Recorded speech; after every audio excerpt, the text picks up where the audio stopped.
evening ngarang aina live thajabnebako live thabado ai internet se yam yadre aduna tangkhai ma tatlaga lerami adi aido ngarang de dum lotion grabnebako hidi sarga ahum subaga mari subaga se ado ahum subagi loiramdai da tatlaga lerami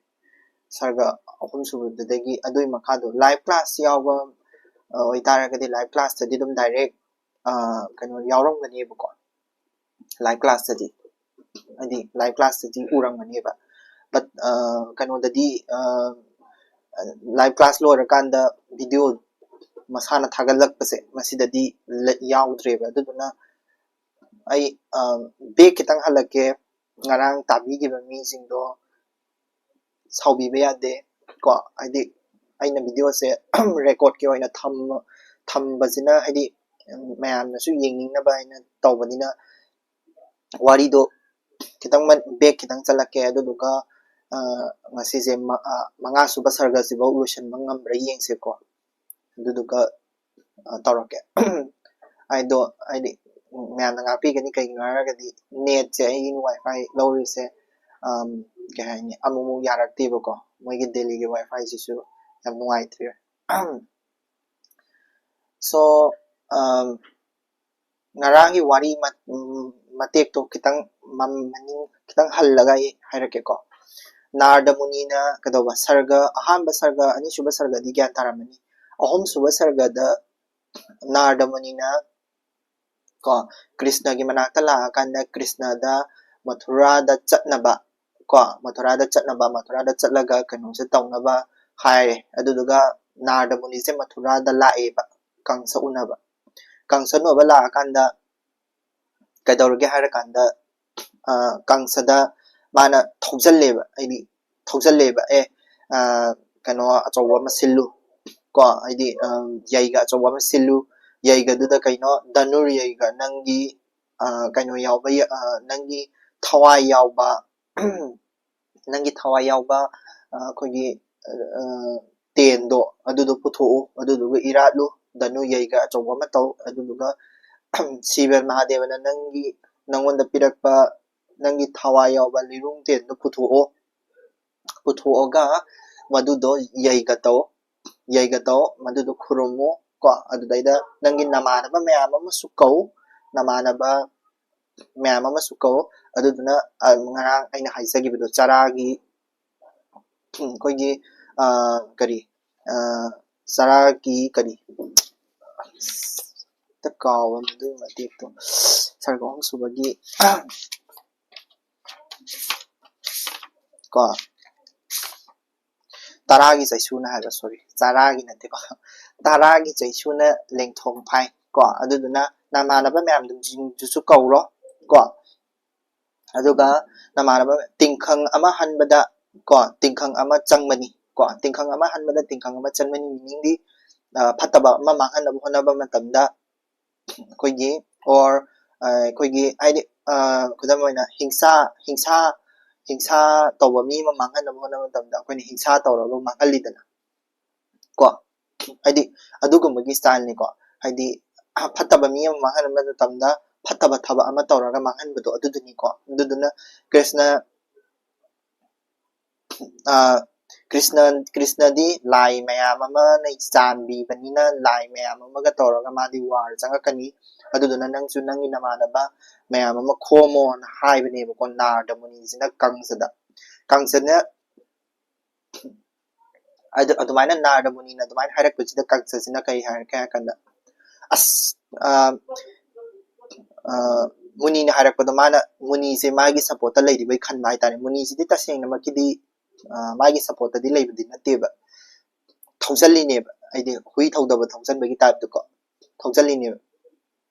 krishna ba angang do kangsana haini ko krishna ba angang do madu daw ya bai ni man hingise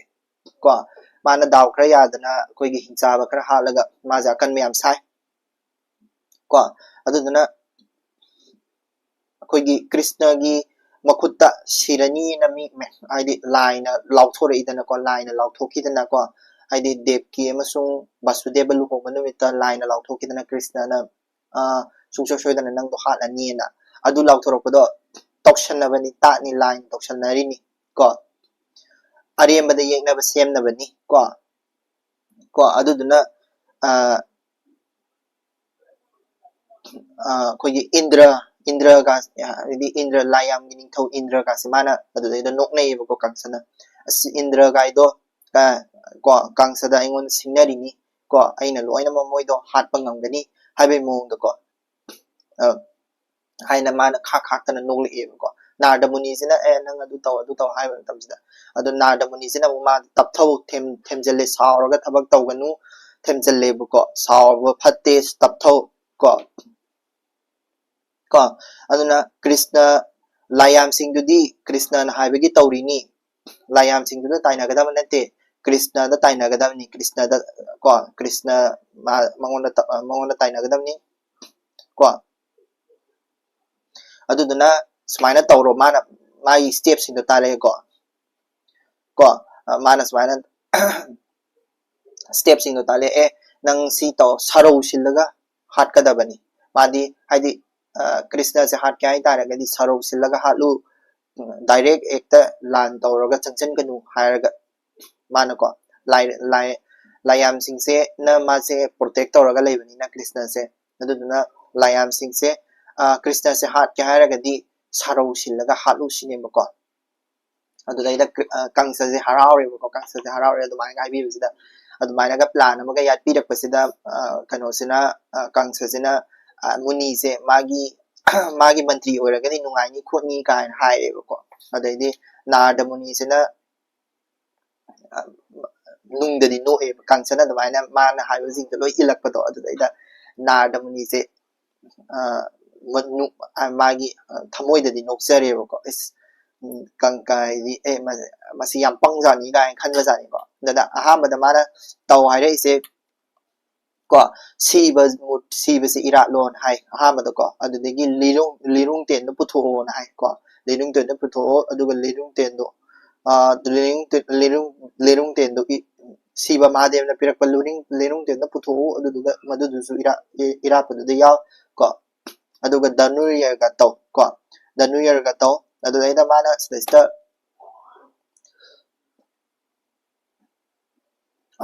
quotation ama kak sinai leitum ama hullaga uchek ani panaba haina ko leitum ama kadauba leitum ama hullaga uchek ani panaba hana mana quotation ama kak ade kano ama kak ama seasonable sida hari si meaning se kaino kana leitum ama haibadi kaino ngasai gi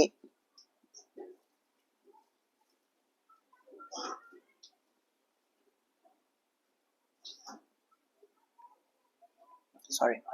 leitum ama haibadi kaino ngasai gi danuriya ga tawsine danuriya ga tawsiba leitum ama ne leitum ama na kangsajibu yamna yengthiba mi me ama leiru Krishna na tabada Krishna sisu one of the main kangsabu yengthiba nupa amani ko dubu kangsajibu yengthiba mi atopasu me ama leiru atopa me ama leibse ama sise sigi danuriya ga sida magi kanu se puthokna bagi ni ko mana kanu sina sarau se leise Narada Muni sina puthok taragadi ko danuriya ga sida ngasagi lirung ten che puthok taragadi puthok bai badi ngasagi ira thoni taw taragadi madudu ira thoni tawre tabada ko kangsaba nusidaba mi jingsina kangsagi thawai di masigi lirung ten sida leidoi ni haidana moi myam se laani ba ko moi myam ji aduga kaino sisu laani ba Krishna sisu laani ba kaigino adi ten do puthoe harabani ten do thudek taradi kangsi sidoi natra adumana adu Nadabani na haise adugi luring to na puthok taragadi ma haise ko leitum ama hullaga uchek ani pan bagumbani habdi ngasagi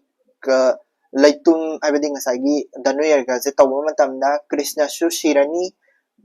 kangsabu yeknaba mi myam du su shirani sine ba haise ko haidi ma myam du pura kamaina sidoino adu du musu hairake bu kamaina sidoi hai taragadi kangsana tawdoise manai masan myam amana nga ga thamdoine ba magi ngasagi danuyar ga tawbagi polam singse ngasagi danuyar ga tawriba adagi lirung ten je manai masan myam nga thamdoine adagi magi hai magi mamanaba myam amasu kaudune ba dudaida magi mamanaba myam amasu kaudune ba ngasai gi taragi saisuna lengthok pai ka haige bedo adu mamanaba myam jing tu kaudune adu duga mamanaba myam duna pullaga ko kano se krishna se hatna bagi sarau aidi sarau sin bagi mong ni ko adu duni ma haise adu duni ko aduna ko नार्ड की character से सिलेस्ता याम फसबा character अमा character sketch अमा येक यारे को तसेंग नमकिदी मसिगी हाइदि सर्ग अहुम सुबा हाइतारे को सर्ग अहुम सुबजिदी नार्ड की संगबादा हायन सुकौइदना को अन नार्ड की करेक्टर से सिदगी लोइ लौथोक्तोइनि को हंजलेना वारोगन को हर अयम सा अमुकसो हाइसिन हंजलेना वारोगन दिस ममांगी वीडियो दो इंटरनेट यादबदगी मरक्ता तत्तना लेरमेको अदुदुगी आई अमु हल्लगा ताकपनिको सो सावे यादे हंजलेना वारोगन अदो बागी ममानबसिंग माना कौवा ममानबसिंग से आई ngarang ibida yawgebra di khangdre ko ngarang ibida yawgebra di khangdre ngarang takpada yawgidabadi male takpada yawgidabadi male mamanabasing se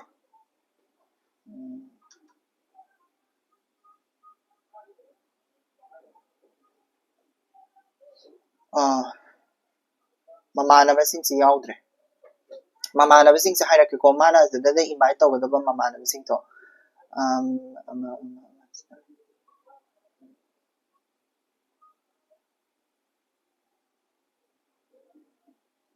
hapakis desa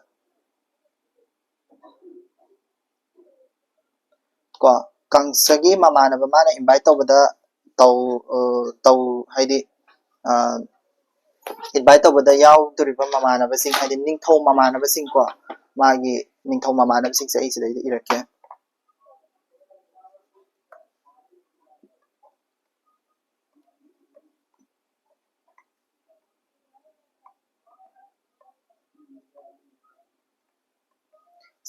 चप्पगदी हाइबिरो को येंबिरेबा मैम चप्पगदी हाइबिरो चप्पगदी आइदो इंटरनेट से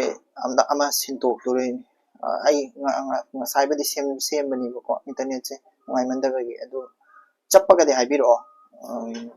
चप्पे खोले अदु को आई कमेन दम पारे चप्पगदी हाइबिरो को कांसगी ममानबसिंग स्टेस्ट माना पनबा कांसगी ममानबसिंग से जरासंदा हाइ से अस्ति प्राप्ति ना कांसगी को अस्ति प्राप्ति ना कांसगी नुपी अनि से सिगी अस्ति प्राप्ति गी मपाने को अदु तारगदी कांसगी दी जरासदा से कइनो फादर इन लॉ तारे को अदगी शिशुपाला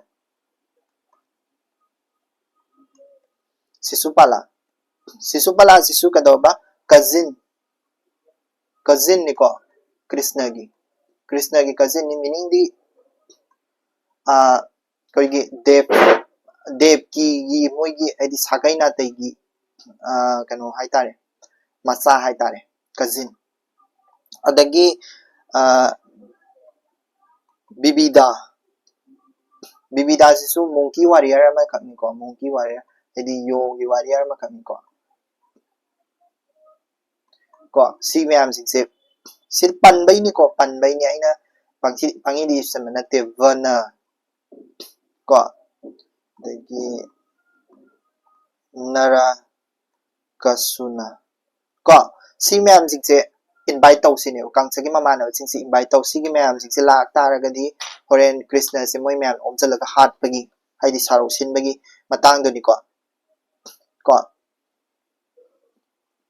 अदुदुगा कृष्ण लौरुनबा मी से ngara इनसु हपेट पनगी बदरा दिखंग कांसना को कृष्ण लौरुनबा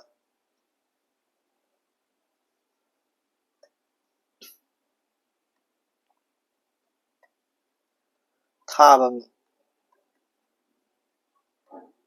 कृष्ण लौरुनबा थाबमी सिजना अक्रूरा हाइसिने को Sige Akrura se kaino hara kanda Kangsagi magi kakane bako. Khura na kaurakane bako. Hadi uncle Kangsagi haisin sorry. Akrura se Kangsagi manau pa oidine aduga uncle ne bako. Kangsagi manau pa nati Kangsagi manau pa nati sorry. Uncle of kari Krishna gi manau pa anadi Krishna gi magi uncle oidine. Do taragadi Devki gi moi hadi Kangsagi masa sing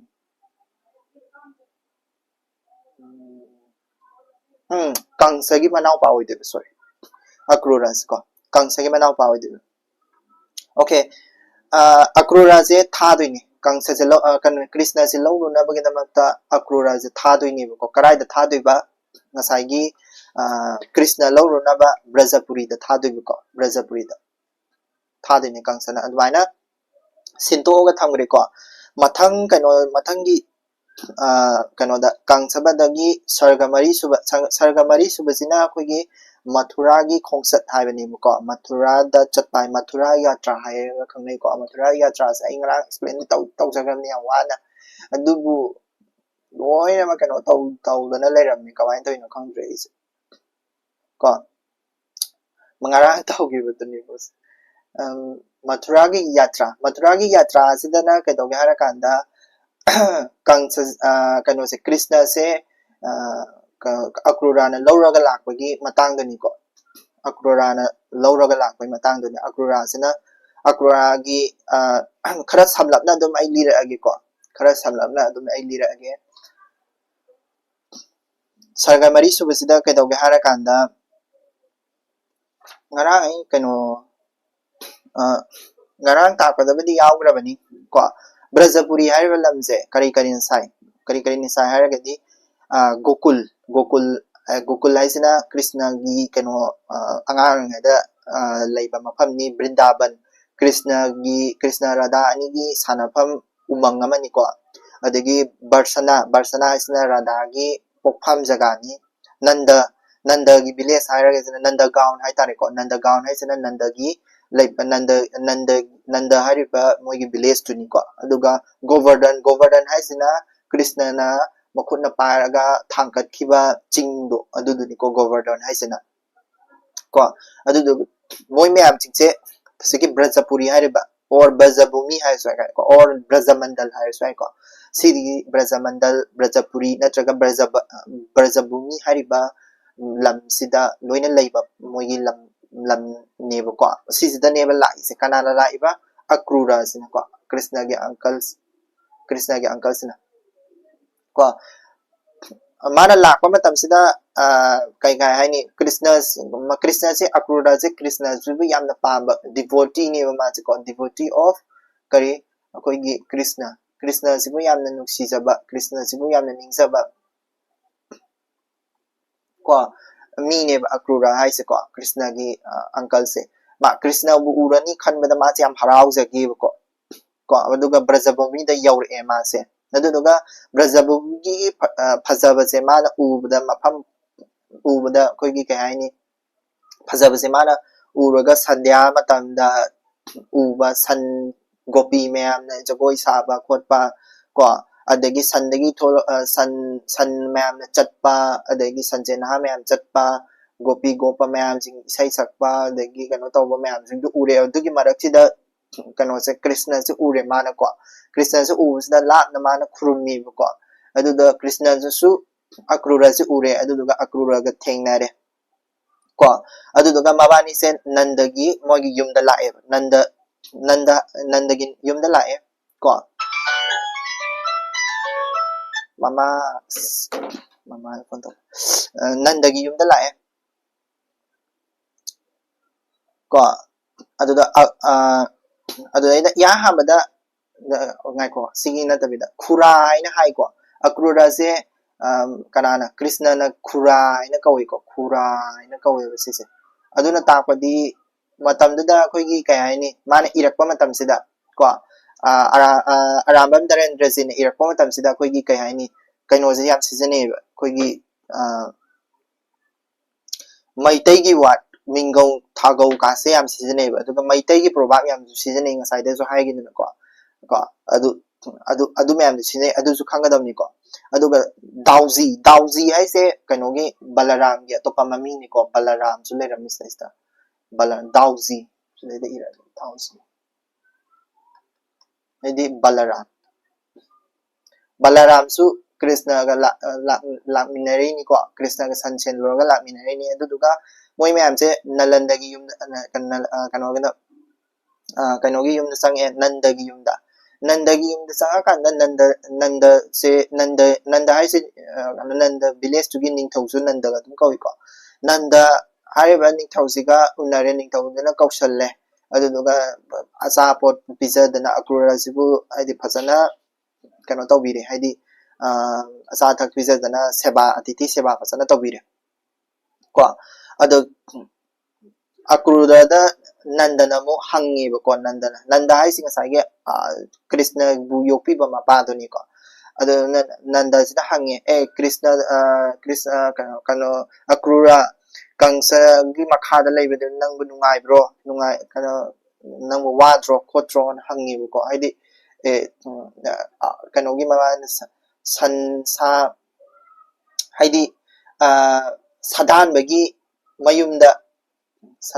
mayumda mana sa example ama pi bise ko sadan bagi mayumda sana leiba gumna haidi sanga haidi saji sangai na leiba gumna leiramgani do haina akrura sida haiba ai meaning di kai no ara kan sadan bazina anytime hat pe ai dano ko saji sangai se adu do akrura hoise kangsagi mara ya da leiba do maina leiramgani yam wana leiramgani meaning do ko adu ni ko karamai ni hingli no ko adu kangsagi character se jo adu matang do khara hai ba kangsagi character se hai ko ai de adu dai yam phataba character oina hai ko dadi kanon akrura zina kangsagi danuyer ga gi thorang kari kara das main tau doini ko toini ha se loina mak tamme ko kano da nanda da ko adu dai di nandana adu di phare akrura ahing yae kro nang le kro ahing yare ahing chatlo na hai adu nandana mo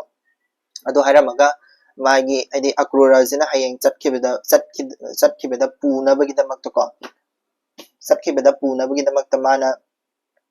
koigi sana konyeng mayam ama sana mapot mayam ama ko kabrang muga ka se sida da palliba sisu one of the kabrang mugra hai se writing style da yaw hapsalu ko de give piba matam sida kabrang muga ka hai se koigi manipuri gi oiba pot ni dana ko adu do si kabang muga ko adagi sangom sapu adagi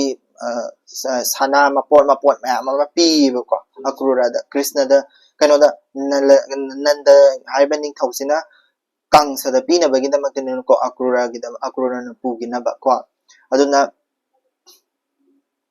ka nandana amuk kadore magi leminaba yum kai kanogi haidi yum dugi kan nandagi magi manau pa se upananda ko upananda adagi kano sunanda kawe ko upananda sunanda ka ade moigi nanda hai se kano krishna gi ayom so sai nanda hai se kano krishna gi magi yopi ba mapa do ni ko yopi ba mapa sina mana akrura lai se si tumulo pothao adu to ada to hai adu duga akrura se man akrura na kano se kano krishna loba lai ni adu na krishna sa hayeng mathura da chature hai ba se magi yumduda lai ba music da loina hai re ba lai magi mana kano nanda gi manau pa sing upananda sunanda da so hai re aduga kador ge hara kamda khwai maru oina krishna bu yopi ba mama hai tare ko krishna bu yopi ba mama nandarani yasoda da so hai re ba ko adu dedi nandarani yasoda na kai dore haidi yamna thamoi da wa ba haidi krishna ja hayeng chatki dore hai bagi krishna kaino mapa nang bu isa supik pasibu kangsa hai ba miphatta yamna haidi mi hatpada lai haleng da nupa dugi manak tu da thadu isu kai gino nang bu nasa ga jamda nuksi draba nang sini ba ko ꯑꯗꯨꯗꯩꯗ ꯃꯃꯥ ꯃꯆꯥꯒꯤ ꯅꯨꯡꯁꯤꯕꯒꯤ ꯔꯁ ꯑꯃꯈꯛ ꯊꯣꯛꯂꯛꯑꯦꯕ ꯀꯣ ꯍꯥꯏꯕꯗꯤ ꯑꯀ꯭ꯔꯨꯔꯅ ꯀ꯭ꯔꯤꯁꯅꯁꯦ ꯄꯨꯈ꯭ꯔꯅꯤ ꯍꯥꯏꯕꯒꯤ ꯃꯇꯥꯡꯁꯤꯗꯀꯣ ꯍꯥꯏꯗꯤ ꯀꯔꯝ ꯍꯥꯏꯅ ꯑꯩꯒꯤ ꯊꯥꯖ ꯑꯣꯏꯔꯝꯕꯁꯦ ꯊꯥꯁꯦ ꯅꯪꯅ ꯄꯨꯈ꯭ꯔꯒꯗꯤ ꯑꯩꯗꯤ ꯀꯔꯝ ꯍꯥꯏꯅ ꯍꯤꯡꯍꯧꯗꯣꯏꯅꯣ ꯈꯣꯠꯇꯣꯏꯅꯣ ꯀꯥꯏꯅꯀꯣ ꯑꯗꯨꯗꯨꯕꯨ ꯃꯃꯥ ꯃꯄꯥꯅ ꯃꯆꯥ ꯅꯨꯡꯁꯤꯕꯒꯤ ꯔꯁꯁꯤꯕꯨ ꯑꯩꯈꯣꯏꯅ ꯀꯔꯤ ꯀꯧꯒꯦ ꯍꯥꯏꯔꯀꯥꯟꯗ ꯕꯠꯁꯂꯌ ꯔꯁ ꯀꯧꯋꯦꯕꯀꯣ ꯁꯤꯒꯤ ꯕꯠꯁꯂꯌ ꯔꯁꯁꯤꯁꯨ ꯌꯥꯎꯋꯦꯕ ꯁꯤꯁꯦ ꯕꯠꯁꯂꯌ ꯔꯁꯁꯦ ꯃꯇꯥꯡ ꯈꯔꯗ ꯑꯗꯨꯝ ꯌꯥꯎꯔꯛꯀꯅꯤꯀꯣ ꯕꯠꯁꯂꯌ ꯔꯁꯁꯦ ꯕꯠꯁꯂꯌ ꯔꯁꯁꯦ ꯃꯃꯥ ꯃꯄꯥꯅ ꯃꯆꯥ ꯅꯨꯡꯁꯤꯕꯒꯤ ꯔꯁꯁꯦ ꯀꯣ ꯑꯗꯣ ꯔꯁ ꯀꯔꯝꯕ ꯔꯁ ꯌꯥꯎꯋꯦꯅ ꯍꯪꯕ ꯀꯣꯏꯁꯟ ꯃꯃꯥꯡꯗ ꯍꯪꯈ꯭ꯔꯕꯅꯦꯕꯀꯣ ꯑꯗꯨꯗꯩꯗ ꯁꯤꯒꯨꯝꯕ ꯑꯦꯛꯖꯥꯝꯄꯜꯁꯦ ꯍꯥꯞꯇꯣꯏꯅꯤꯀꯣ ꯁꯦ ꯃꯊꯨꯔꯥ ꯆꯠꯂꯝꯗꯥꯏꯗ ꯀ꯭ꯔꯤꯁꯅꯅ ꯃꯊꯨꯔꯥ ꯆꯠꯂꯝꯗꯥꯏꯗ ꯃꯃꯥ ꯌꯥꯁꯣꯗꯥꯅ ꯋꯥꯖꯕꯗꯣ ꯑꯗꯨꯗꯣ ꯕꯠꯁꯂꯌ ꯔꯁꯇ ꯆꯜꯂꯦꯅ ꯍꯥꯏꯗꯣꯏꯕꯀꯣ ꯑꯦꯛꯖꯥꯝꯄꯜꯗꯣ ꯑꯗꯣ ꯅꯂꯟ ꯍꯥꯏꯁꯤꯒꯤ ꯅꯟꯗꯒꯤ ꯌꯨꯝꯁꯤꯒꯤ ꯃꯅꯥꯛꯁꯤꯗ ꯑꯩꯈꯣꯏꯒꯤ ꯀꯩꯅꯣꯁꯦ ꯆꯠꯂꯦꯕꯀꯣ ꯀꯂꯟꯗꯤ ꯍꯥꯏꯁꯦ ꯀꯩꯅꯣ ꯌꯃꯨꯅꯥ ꯇꯨꯔꯦꯟꯁꯤꯅꯤꯀꯣ ꯌꯃꯨꯅꯥ ꯔꯤꯚꯔꯁꯤꯅꯤꯀꯣ ꯌꯃꯨꯅꯥ ꯔꯤꯚꯔꯁꯤꯒꯤ ꯐꯖꯕꯁꯤꯁꯨ ꯃꯇꯥꯡꯗꯨꯗ ꯁꯩꯊꯥꯏꯀꯣ ꯑꯗꯨ ꯑꯗꯨꯗꯤ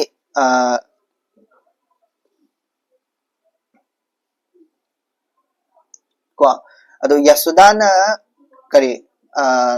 मागी कृष्ण यशोदाना कृष्ण से हयेंग चखरनी हाबगी वाजब से उरो कांद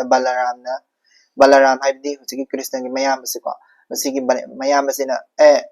इमा कई कई की नमक तना नंग वारी दुबो वागनु को याम कनो मयाम बाई लेडी सिदी मयाम बाई नंग इमा नंग निंजिंग दब्रा कृष्ण कोई इबानी ना कनो दा संसे मचपा मतंदा हिंचाबा मैम हालीदी हिंचाबा मैम माना दुने हाटबा हिंचाबा मैम दो सिदैसा पल्लेबको पल्लेबे हिंचाबा मैम दो इंगरांग जो सिदैसा ईग्राबने ईबबदी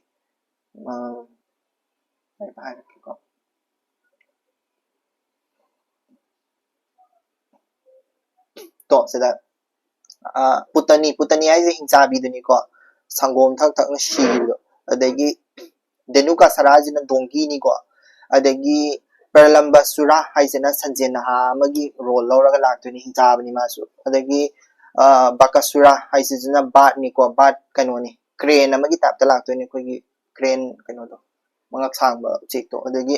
अगसुरा हाइनिको सिजे सॉरी अगसुरा हाइजना सरफेन मगी रोल दा लाक्तोनी लिनगी लाइतुका अरिस्तासुरा वुल को मोय मैम सिजे कनोना बलराम कृष्ण बाबानी हाटपनी को अदो बलराम हाइसे इमा हिंचाबा मैम लाकपदो अइन हाट खरीदुदी एदो कैम वारुनो ममा कृष्ण से कैसु सो ओय अइन ngapi sembidurini hain ko adumai haibako ngapi sembidurini sineko adudagi madupuri da leba madupuri da leba mi sinjuba madu ko webako madupuri da leba mi sinjuba madu ko we akoigi और मधु से अखोइना कइनो जो हाइने बखोइगी नुपी आइदि कनो से क्या हाइनी women Kangu से को नुपी से हाइने अदो ngसाइगी नंदगी मयुमदा लेरम नुपी अंगांगदगी करिदगी नहादगी करिदगी कनो से हयेंग नोंगाला कांदा कनो से कृष्ण से थिन थोलक्तोइने अदोइदा कृष्ण न ममा से थेमसलेबको इमा अइना चतुइसे फेस्टिवल यावबनी थबक तो येंगुरगा कंसना हाइबा कंसना पुथोइबा कंसगी मागी धनुर्यगा हाइबा यैगसे येंगुरगा तन हलक्तोइने थुना हलक्तोइने कनो नुमि हुमनी की लंबी जर्नी नि नुमि हुमनी चंगनी सि सत्पसिदा नुमि हुमनी हाइदि चटखिबदा नोमामा अदुगा हलक्पदा नोमामा अदु मफमदुदा लेरुबदा नोमामा अदुमाइना नुमि हुमनी खतने अखोइना चतुइसे चटलगा मफमदो फेस्टिवल येंगबदौने येंगुरगा हलक्तोइने तन्ना हलक्तोइने कशु वारुनु ममा अखोइ थुना हलकनी नुमि हुमनी मनुंगदा दुम हलकनी को कुमहै यावबने अखोइना चटलिसे हाइरगा माजे चटखिदोइने को चट अदो ममादना खामका तु यारोइदोइने ममाना खामजबसे याम वाना खांगजदोइने माना को ममाना कय असमा इसाबु कमाय तौदोइनो कप्तना खोतना khangdana lehorani ko mama se ko ado Krishna na haira mise ai ma ai sakhiba matamna ne ai gi sanjing se senabiramu ai sakre haira go so waru no sanjing se ai ni hena khallaga senabiramu hairaga ma se sinarame ko mathura gi damakta thole kano thole ko nanda village thadore moina ko ada lakpase ngarang ain takiba adu phanchale lakpase kamaina lai habdo ai harake ko ya haba horakpada moina lakpagi mong se smaina ya haba horakpada sagon mari na chingduni ko sagon mari na chingani ya hamado ko sagon mari chingakana sagon mari jena chingdu se kano akrura gi dolai se chingduni ba adudaida Krishna ga Balaram se yauduni ko Krishna ga Balaram se akrura gi dolai do chingduni aduge matungda Krishna gi mamana besing se Krishna gi mamana ba hai tare ko Krishna gi mamana besing se lak toini Krishna gi mamana ba habidi kano Sridam Sudam Basudam ko sing je Krishna gi mamana ba ngatani moi jing je inarak toini nduga san myam amasu lak toini san myam ama adugi mamana bige matungda san myam ama inarak toini san myam du gi matungda athen pot puba myam ngasai gip haigidro sana lupa degi muga phi karikra myam ama haigidro adugi athen pot myam dusu maning je kana tawdini aduga gopi ai sing asai gi kanoda nanda da leiba mising haidi gopi ai se Krishna bu nuksijaba mising sibu koina gopi mea ko Krishna ga tinaba hai tare ko Brajapuri da leiba mi myam ji gopi myam ji inarak tuine adigi detail amaga hayauge Nalanda hai se kaino apokpa mapane foster father of Krishna ne ko Nanda hai do ni kaino Nalanda ga iram Nanda ko Nanda ado mai nupi ani sui Yashoda hai ba ma ko Rohini hai ba ma Yashoda sina kana foster mother of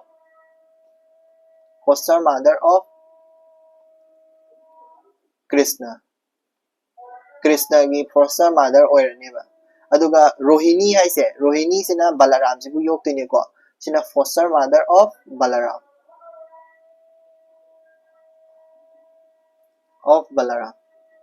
ko mother Balaram tasembagi di kanona Devki na loin pokpa ngatane ba ni makse Devki na ek poksaba macha ngatane ba ngasai gi Balaram su kadawa Balaram su adagi Krishna su ko Balaram sina 7 subani ko 7 suba machanupani Krishna sina 9 suba machanupani ado Balaram ji pokpa numita pokjingai miron jingai da ko Rohini gi mabuk manung da changaga pokhrabane ko aduga Krishna sina Devki na budi poe pokpaga Yashoda na poksaba macha ga onagi bani ko adudani ko wari do ko ado lae moise smaina horse marina chingaga smaina then pot mayam tawraga sanbi sanaw mayam ama tawraga lae lakpa matam sida lamben da Brindaban yaure ko moine ha ma yorok pase Brindaban yaure ko Brindaban ai singa sai kai neba ngasai gi Brindaban ai se forest ni kadaba karamba forest ngasai gi Radha Krishna adi kano Krishna Radha anina sanabam Raslila sanabam do hoitini ko Brindaban se ko adugi forest yore adagi next Yamuna yore Yamuna sina kadaba Brindaban da chenduini ko Yamuna turel ko ado Brindaban yorokpa matam sida ngasai gi kano singse leirammi ba Radha gi sakhi myam ne Radha gi mamanabi myam ji sakhi go ko leirammi ko ado Radha gi sakhi myam ji sina ngairammi ba ko Radha gi matau sidi ubada ko gi haidi Radha ji wanda doini ko haidi lamna Krishna je chalani na tholapa matam sida maya kano Radha je ubada kain haini Radha na wan thagidoni ko adai kano mayam jingsina kano gi radha gi mamanabi mayam jingsina sakhi mayam jingsina maase mo krishna haraga wanda bada hawgalandoi ne ko radha gi awaba se mayam saithadoi ne sidaida ko saithaba sije sigi matek se quotation se hangiba gum tawre ko sigi quotation matek se parake ko pukning na di khamjage thawai na di okjage ko awoi bana awoina bidina su tayona yeng heidre da ibe ma chenglo sak yeng mirendi ko se haya hanga ko su yai ko aidi bidina tambana ama aidi Krishna se radha gi manakta dum leigidawni habigi bidina tamba amna ama odo oithorakpana ama ko awoi bana oi na haise oi na habidi oi bana oithorakpadana Krishna je ma thadoga chakre kainaraga chakre aduduga bidina tambana ama ko pukning na di khamjage na khalle ko thawai na di okjage na khalle batawadabu chatkre sini ko magi thawai kano de ko ani Krishna sidi dumaina adu masi se ai haige ban nuksinungon gi rase singhara ras ko ebo ko adu kano hayeng pakhada ni sing yara gadi ko singhara ni singhara ras ko eko singhara ras ani nuksinungon gi ras su yaudoi ne ba moida nuksinungon gi ras su ko adu singhara ras ko gopi myam jing se si makhut samnaraga akrura gi dolai se kham doi ne akrura gi dolai se nang chakhe bi yaro na kham doi ne ko khamaga kedoga hara kanda gopi myam jing sina hai doi ne kaigino akrura nang di mi byam phawdi mali aduduga kaigino Krishna khoi gi thawai ori ba Krishna ji puraga chakri ji ha kaigino hangdoi ne adagi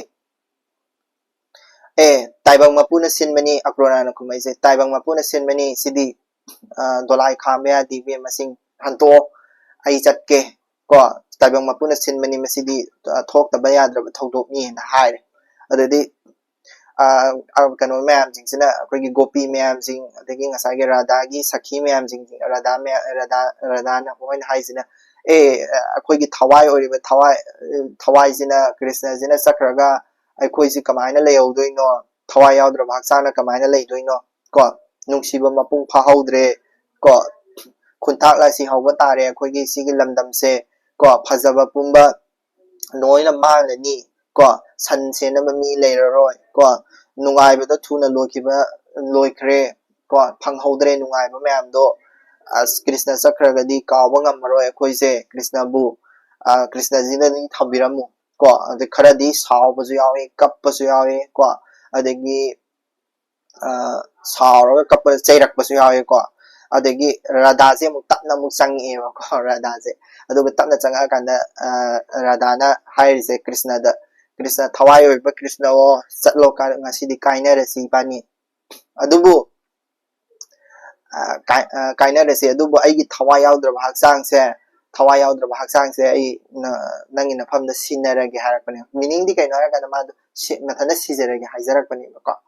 madana sijarage radha na tapna changa ga harakpa Krishna na kumdaraga ko aduduga wandagre adu harama wandagre adu Krishna na changa ga ma khungkat pire ma do konkhat pire aduduga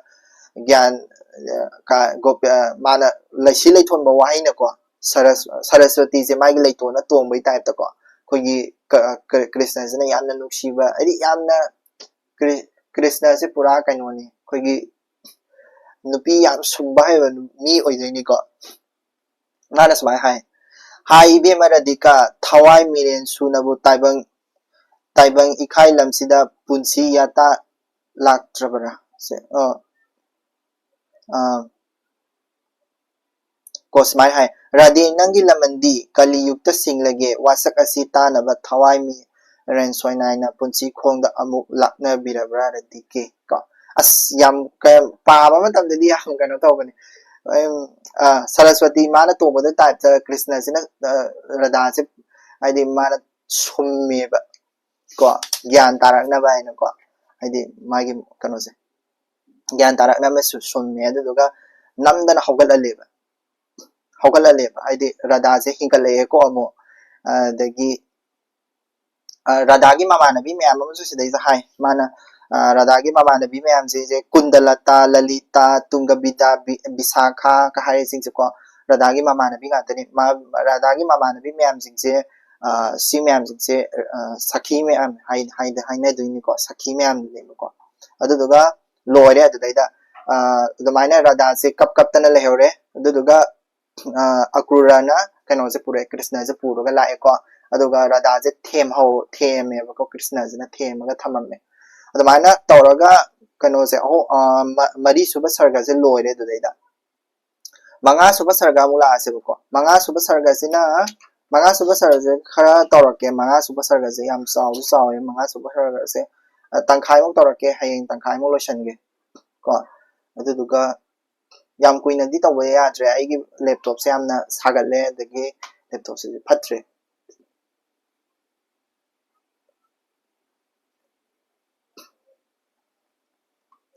manga suba sarga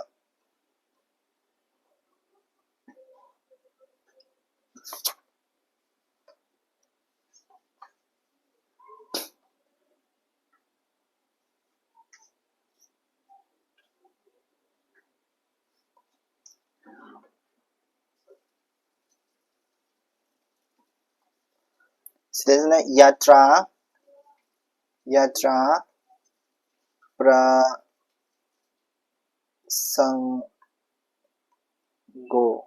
ko sisina manga suba sarga ni ko fifth suba sarga manga suba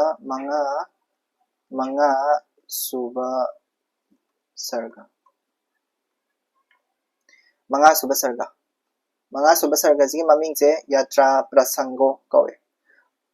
yatra prasango aidi mana Mathura da lakpagi lamben da uba thengnaba adu mayam jing duni ko sidista ko na sarga manga suba se ahamada sidista kano se ulani ahamba sinda hai tare ko Indra se ulani Indra na kano se yeng duni kogi Krishna na Mathura da lakpagi lamben se yeng duni ko husi pau yari ko kem chap tab nantro horen amuk tangkhai ma tat le ko Indra ga Indrani ga sina kaino se yeng duini ba masai ge Mathura da Krishna sina lakpa sida ko aduda Indrana haidi Indrani se yam nga eba aduda Indrani se kaino da nga ise kari gino har ga di huzik mana uriba mana yeng da uriba saktam se uriba saktam se amna angakpagi masak oil angakpagi ras lay ko ras to gi maming angakpagi ras ba koina Abdul ras haira khangne bu ko Abdul ras ni ko sigi matang se Abdul ras wai haira ke Indrani ga kanaga Indra ga soraren da tonga ga yeng ini bu ko yeng ini kanada yeng ai ba ngasai gi Krishna ga Akrura hoi मैम तौरगा Krishna Balaram kano da Mathura da lakpase ka kangsa gi manak da lakpase sigi lakpagi lambien se journey se moine mathak tagi yeng ini ko Indra ga Indrani ga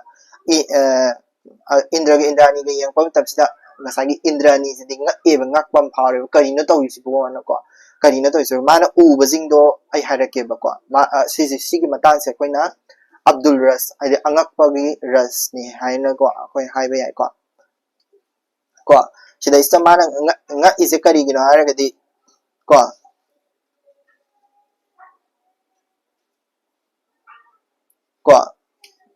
swana kari no ne kai gino kangsa gi manak sida ko Krishna sina lai sibo sinibo ko Krishna sina lai sa Mathura da kangsa na sarau sin base kangsa sarau sili ni dana ado Indrani di khange ba kangsa na sarau sili se Indrani di khange bu ko adu do Indrani na khangba do Indrani na kangsa na sarau sili ni je khangba do adu Krishna ma di khangdra boire ipang ge ma je Mathura da chali je kari gino sine ba kanoda Indra da hangaktoise Indrani aduni ko mana ngaise as ai ngai kaigino di kangsagi saroda kangsagi langda Krishna soina thurani kaina khanbado Indrani na aduduna Indrani gi magi mana hire is karino ara kanda karino ni si laisibo aidi Krishna sina kangsagi manak sida changi satlisbo ma soina siba tare haina khanba wakhando adudo koina hadi ngakpa phawgi wakhando ni ko ado Indrani ge atopa maming se Sasirani ko Sasirani haise Indrani ge atopa maming se adagi Deveswari so hai ko adagi Praneshwari so hai ko simyam jing so ade magi atopa maming jing su ningjing ba yai ko man minggo da Indra na ko wa matam da masagi sigi watching sinar tu ko ado adugi angakpa do phawi sinema adagi masai Krishna hoise lakpa matam sida Yamuna turen da ngak tang khamaga Yamuna turen da mana makhong chambagi matang am su yawi ko sidaisa Yamuna mi gi type ta khalale haidi yamna taibamba mapu hari isbu khurum jaba degi magi seba phangjaba ngambagi harau jabado Yamuna na ko adugi matang du su sidaisa yawi so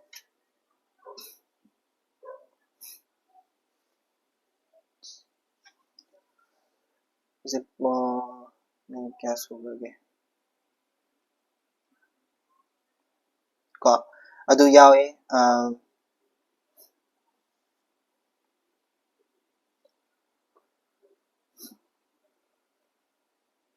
sidaista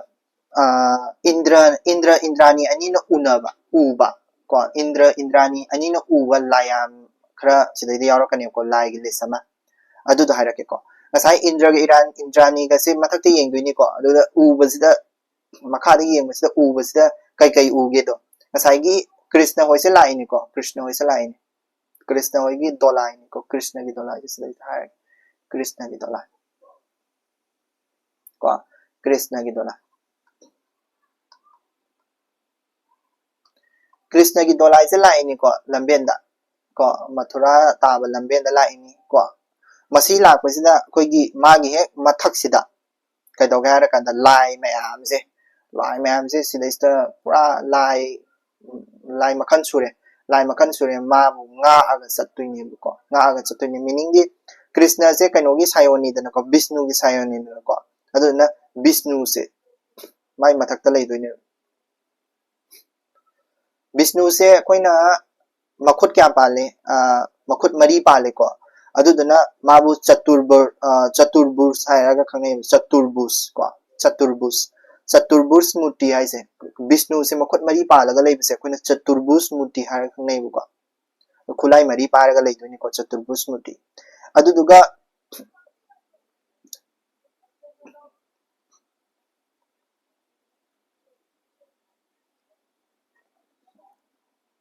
Saraswati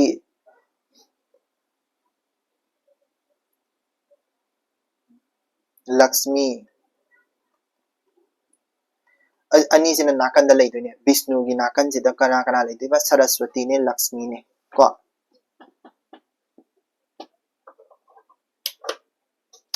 dolai la ini ko Krishna gi dolai se la ini smaina duga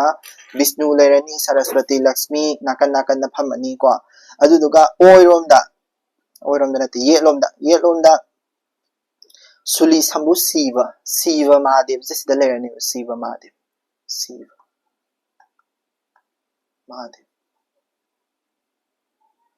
Siva Mahadev sina si left hairage oi haise som natro left yet ko Krishna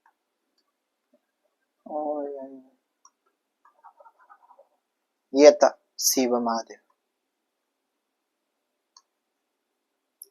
Mahadeva sina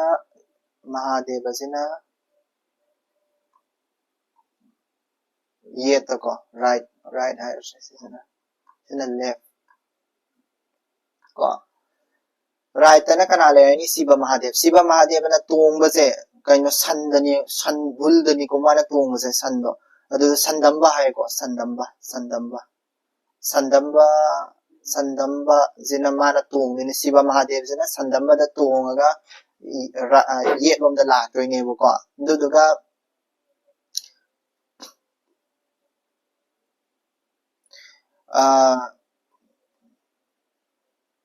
Brahma zina Brahma zina Vidhi Dharma Brahma hai ko sida Vidhi Brahma Devsu ko Hangsabahan hai sina kaino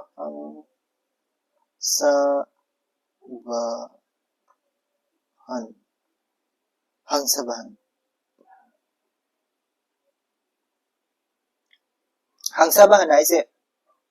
kogi kaino dani ko swan dani ko kaino sina tongse si swan ni ko Hangsabahan hai se swan hai se Brahma na tongdani ko Brahma na karai da tonge ba swan na tongdani ko aduga Brahma na kari pai thamban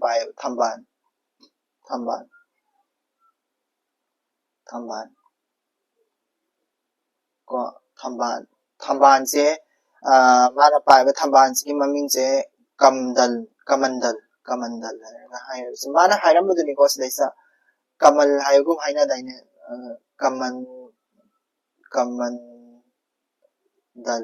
kamandal haraga haine mana si kamandal Brahma na pai dini ko Brahma se thabalam pai dini ko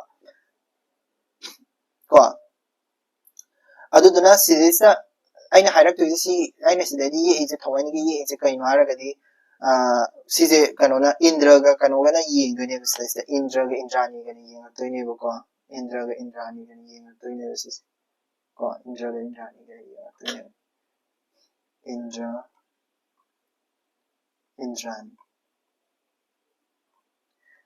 Indra ga Indrani ga gi kano sisu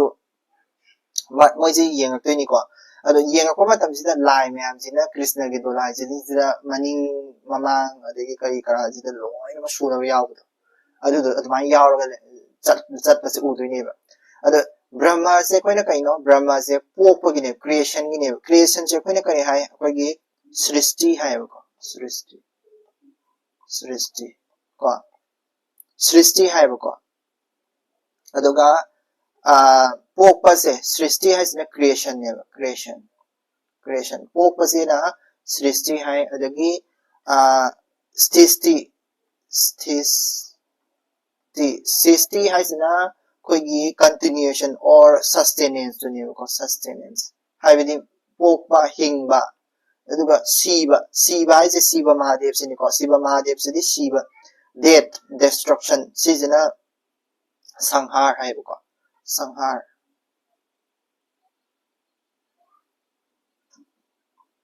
destruction sigi lai mayam sing se Hindu philosophy da sisi yawe ko haidi pokpa hingba siba sigi lai mayam sing se Brahma na pokpa hai ko dimak se Brahma gini Vishnu na hingba adigi sanghar sina siba ko asi mayam sing se Shiva Mahadev sina siba gini ko asi mayam sing destruction mayam sing se lai mayam sing se loina ma Krishna gi dolai sida yomaga leire ko adagi asiga tanate lai se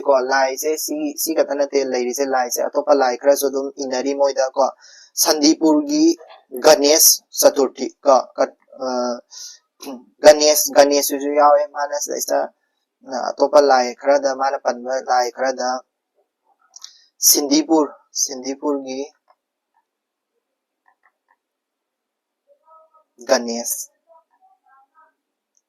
Sandipur gi Ganesh su yaure adagi Dharmanas Yamningthau su yaure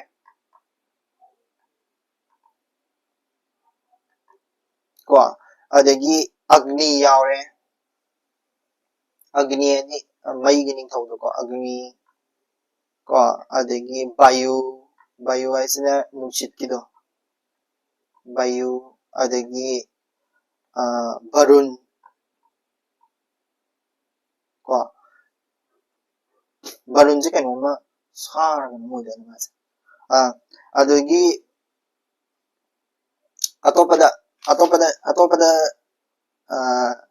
moigi murti se ani thokto eba ko ngasai gi Indra ga Indrani gi murti se sisu yawde ne Indra sisu sumani yawde ne Indra sisu ko इंद्रानीसिसु अदो मागी आइदे इंद्रगा इंद्रानीगी मागी mirror image नेबको mirror image हाबदि अखोगी मागी शक्ति अनि थोकथोक पाइ तारे को मफम अमदा अनि लैबदो mirror image अनि जे उदोइनेबको दलेदा मबानी से ओइना दुइनेबा इंद्रजु आदा चटलैबे का इंद्रानी अनि वारी साना दुइको इंद्रगा इंद्रानी सिना लाइ म्याम जि उरे अदुगा इंद्रगा इंद्रानी गजु लाइ म्याम रक्तुदा यावरगा चटलैरमदुइनेबा मोगी आइदि मोइजे अनि थोकथोगा मखादा अम चलहनबदुइनेबा इंद्र समाइना इंद्रानी जिना मथक्तगी येंगा हाइदुइनेबा आदा इंद्रगी मनाक्ता चलिबा नुपीसिबु कनानोने मसक्सिबु कनानोने हाइदुइनेबा अदुदैदा इंद्रानी इंद्रगी मनाक्ता चटपबु कना ओइदुइनो इंद्रानी नंग नतना हाइदुइनेबा द ओइनादनगा तौबदा हाइदि यामना नुक्सिबगी रस अमा तोयदना अदुदबा सिंगारा रसता यावे हाइदुइनिको सिंगारा रस ममांगदसु याम यावग्रे हाइदि कृष्णगा राधागागी जगोय सादना नुक्सिनरगा लैबगी मतांग अदुदसु सिंगारा रस अदुम अदुदसु म्याम यावेको अदुदना सिंगारा रस याम यावेको सिगी कनोसे कोइगी कांगसबदसिको सिदैजा अइ लोयरगे सिगी मखादो हयेंग तौरगे याम सुवारे अदुगा कनोसु तपना सुन तौगे ꯑꯩꯒꯤ ꯉꯝꯕ ꯆꯥꯡꯗꯣ ꯈꯇꯪꯗꯀꯣ ꯑꯗꯣ ꯌꯥꯝ ꯀꯩꯅꯣ ꯇꯧꯕꯗꯨꯁꯨ ꯑꯩ ꯍꯥꯏꯗꯤ ꯌꯥꯝꯅ ꯊꯨꯖꯟꯅ ꯇꯧꯕꯗꯨꯁꯨ ꯑꯩ ꯉꯝꯗꯦ ꯑꯗꯒꯤ ꯑꯩꯁꯨ ꯍꯥꯏꯗꯤ ꯑꯇꯣꯞꯄ ꯁꯕꯖꯦꯛꯁꯨ ꯂꯣꯏ ꯄꯥꯗꯣꯏꯅꯤ ꯁꯤ ꯈꯇꯪ ꯄꯥꯕ ꯅꯠꯇꯦ ꯑꯗꯨꯒ ꯚꯤꯗꯤꯑꯣ ꯑꯃ ꯁꯦꯝꯅꯕ ꯍꯣꯠꯅꯕꯗ ꯑꯗꯨꯝ ꯇꯣꯉꯥꯟꯕ ꯑꯦꯛꯁꯇ꯭ꯔꯥꯁꯨ ꯑꯗꯨꯝ ꯄꯥꯏꯌꯦꯕꯀꯣ ꯑꯗꯨꯗꯨꯅ ꯀꯩ ꯍꯥꯏꯅꯤ ꯌꯥꯝꯅ ꯍꯦꯟꯖꯟꯅ ꯄꯥꯕꯁꯨ ꯑꯩ ꯉꯝꯗꯦ ꯑꯗꯨꯒ matam haidi matam su yamna phangdibako panabagi topa aduduna aina paabdu khatangni aina talaka duise khara khara si makhal ai ta hayeng takthara jarage asigi disi dalo salage video je tat khidrana pakhat bagi ne ise to video je